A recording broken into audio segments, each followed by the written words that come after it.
It was my first ever road trip. First time I ever went on the road. First time I ever went out of the city. First time, you know. Started late, and we went to Lake Charles. All these stories aren't real. This isn't real. But it's good. What do you want? We go to Lake Charles. We're going to play a new club. The old club was closed down because that's the one that the owner found Moore in bed with his wife and came and hit him in the, what was it, knocked on the door and hit him with a newspaper? Is that what he did to Moore? Is that what No, he hit him with his fist. Hit him with his fist? And the guy wasn't in bed. Moore wasn't in bed. Oh, that's right. Well, he thought he'd been in bed with his wife. He thought he'd been making Moore a pass just at his talked to wife. the. Well, that's what Moore said. Yeah, Moore just said, oh, I didn't even know she was his wife.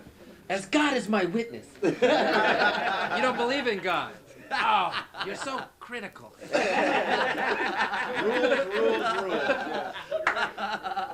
So it's me and Hicks and Silva, and we're going to play the new place called Oscars, and A disco. a disco. But during the day it looked all right, and we went back that night, and it was Tuesday night, and Oscars is a redneck disco. Did y'all do any drugs before? No, Wait, this no, not you don't this- remember, we got there in the daytime, we went in and we said, hi, we're the comics. And the guy went, what? We said, oh, we're the comics for the comedy show. And he went, well, I wouldn't know about that, I'm the night manager. So we left with that thought kind of biting away at our mind. Yeah, well, we thought, well, you know, he's new. And, so we go that night, and Tuesday night's such a good night for comedy. it's redneck. It's a redneck disco. It's ladies' night, 2-for-1 drinks, and they don't know we're coming. Oh, always a good And idea. there's about 400 people there. It's also Colt 45 night, isn't it? Well, no, that's Okay, That's another later. story, huh? You park in the alley back behind the club, and we come in, and this is my first road trip, my first club ever outside the city. And you come in, and there's all these guys in cat hats and cowboy hats. And we sit down, and the very first guy that comes in and sits down next to us is bleeding from his ear, and he's got a cut over his eye, and he's joking with the waitress about having a fight in the alley on the way in. And we're going, is this common? And she, oh yeah, they're a rough crowd we get here. Oh man.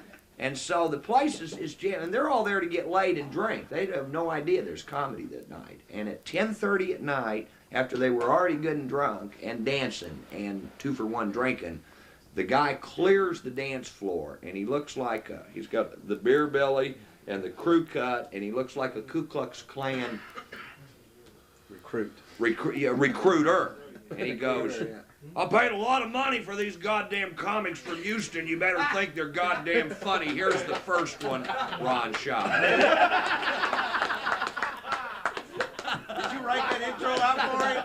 Wrote that out for him. So He did it It well. says in my intro, And you motherfucker, opened not well. goddamn. So I went up to a rousing bunch of booze and animal noises, and there was, like I said, there was about 400 people, and there was about 20 of them sitting right here in front that are willing to listen to me. So I'm doing my act for them, and there's 380 people back here playing pool, discussing drug deals, and generally hating me.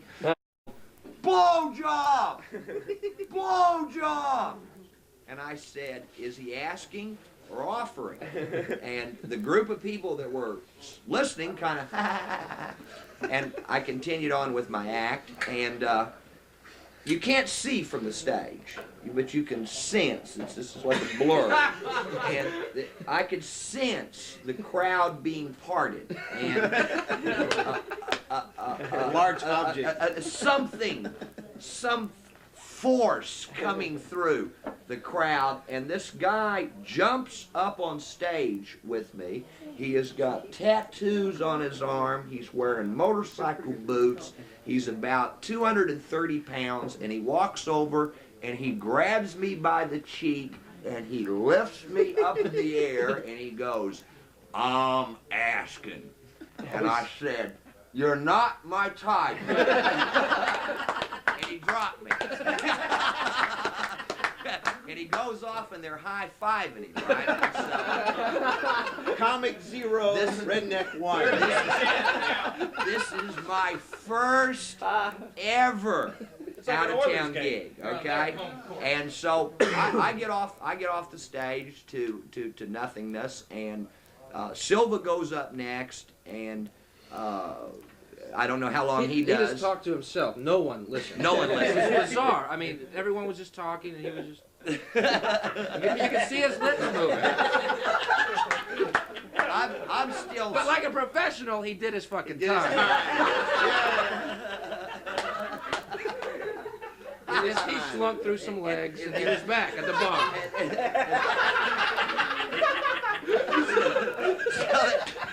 They bring Hicks up, and they're throwing shit at Bill. He's up there dodging stuff, Did right? nothing to hurt him. You know, this is the first night of a 2-night gig. The story gets better. What about the forward? Okay, well that's second night, right? We aren't to the second night yet. Well, we get out of there the first night, and we think, well, this is it. We've got to play these guys again. We're gonna die. We're gonna die. We're gonna die. Wait, how did Hicks' set go the first night? Well, they throwing shit at him. They're throwing shit at him, and he gets Make off your the own stage, judgment you know, call I mean, on that. yeah. When they're throwing shit at you, it's not going good. All right? And I was going, my impression of a riot. Get on the stage! See Get what on, Ron's you saying? faggots! That's one of your first clues, what Ron's saying. It's one of your first clues Yeah. when they throw shit. May They're not be throwing real. shit at him, But how it's was not Hicks going doing? good, Oh, but he that's was just our dodging. opinion. Fag, Well, he didn't get hurt too bad. faggot was the nicest name they called us, all right?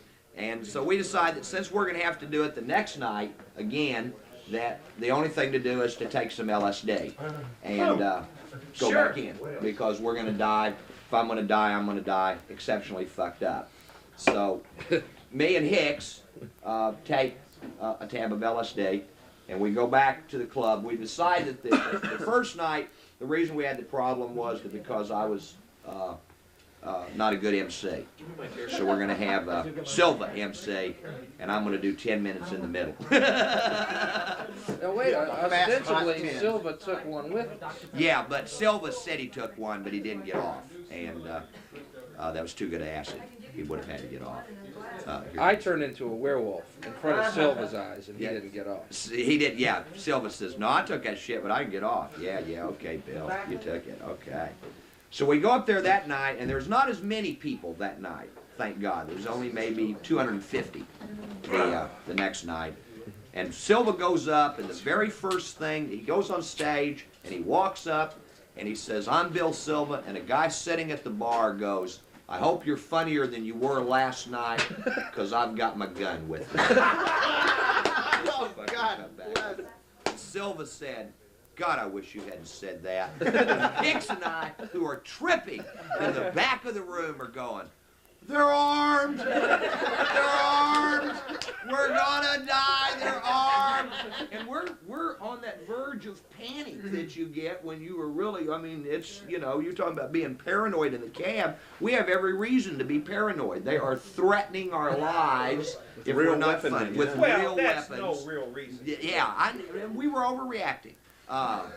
The waitress comes up. Bill and I are sitting there huddled, looking at this, and the waitress comes up and goes, boys, don't worry about it, because if something starts, I've got my gun too. And she has got a gun stuck down in her waistband. And Hicks and I are going, oh! Oh! You're the only ones without guns. We're the only unarmed people in there. And Silva, who's still on stage. Silva, who is still on stage. Backpedaling. We get Silva off. They put me up. I don't know what I did, and then and Silva brought Hicks up. Silva gets our money. So we're ready to make a run for it when the show ends. We're just going to run out the back door. And Bill's on stage, and we've lost him again. They're definitely hating us. And Bill's up there, and I'll let Bill tell the story about the microphone. This is the second night. Wow. into about 15 minutes, the guy walks up to the banister around the stage, and he just leans against it and looks at me. And I said, "Can I help you?" "Well, do you want anything?" Well, anyway, takes the cord and goes, drops it. Just unplugs the cord. Lets it Unplugs fall. the mic. And Bill's walks now- away. Bill's now playing with a dead mic. Well, I guess that's it. Thanks, Jerry. Then there was the joke-telling contest. Yeah. We escape. Hicks gets off the stage. Hicks and I are. Silva's got the money. Silva goes up to close the show, and the guy You says, got the money. "Let's have a joke contest." And Silva's going, no, it's way too late for a joke contest. And Hicks and I are going, Door open. we're come on. Well, I can't hold it. I can't maintain any longer. Come on. Finally, Silva leaves, and they follow us. And there's a group of them that come with Silva as he comes to the back. We're in a dark alleyway behind there, tripping on acid. We've got our money, and there is a mob coming out the door. Provoked mom. And I have locked my keys in the fucking truck.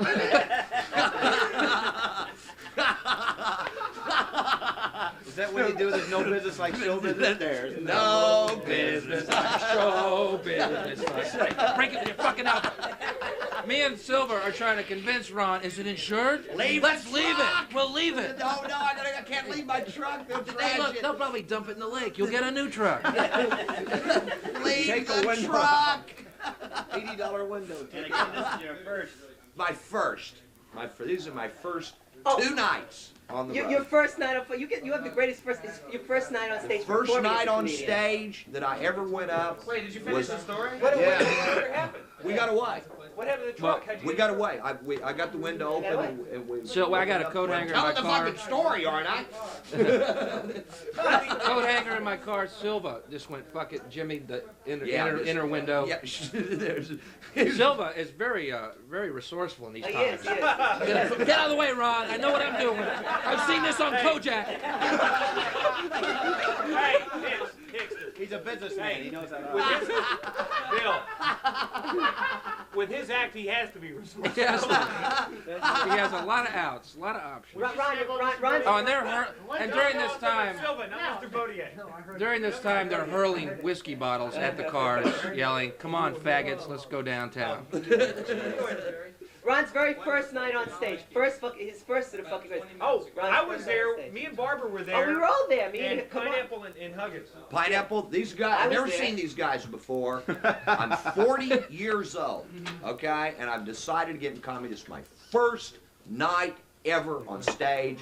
It's 1:30 at night. I've sat in the back and watched a terrible show. The show was terrible. All the amateurs How were was, terrible. Kelly Patterson? All the regulars were terrible. It was a bad attitude. Good I crowd, sat though, right? through the whole thing. It's 1:30. There are 8 people left in the club, plus the comics. 4 of those people are too drunk to get up and walk out. One of those people is my wife. One of those people is a girlfriend of the guy that's going to follow me. And 2 people are sitting over here who are just so bitter that they've had to pay money to see this. They're going to sit through the very end. And I walk on stage, and as I start my first words, a fight breaks out among the comics at the bar. And it surges across the room. And I'm on stage. Jimmy? No, Jimmy, you! Oh, you! Me and Huggins and me and Barbara jumped on top of it. And And it's the only it thing to do. crashed across the room. I'm on stage. You all are knocking over tables. You knock the table over in front of the 4 drunk people, or 2 of them hit the ground. You're laying on the ground. Go. No. Yes. Usual. Yes. Jimmy? We knocked over every table in the club that night. And these people are sitting there going in a fake fight. In a fake fight. Fake fight. How'd you do, Ron? But I didn't. I died.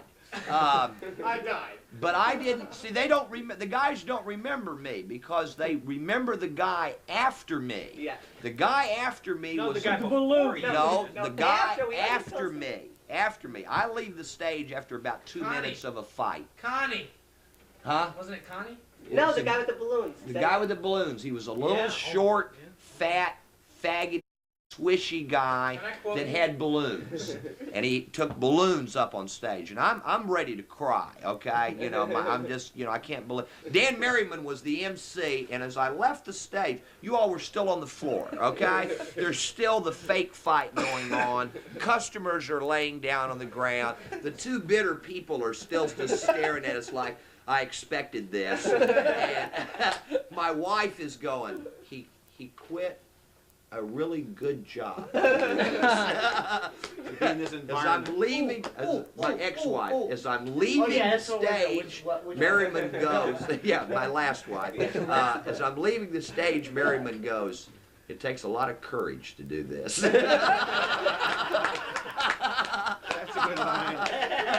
My favorite Shock line of all time, I gotta tell this, is real short. There's a Shock was MC one night, and there was a black guy, and I don't even know who he was. He was up at the end of the night, 1 o'clock, something like that, amateur night. You were MC.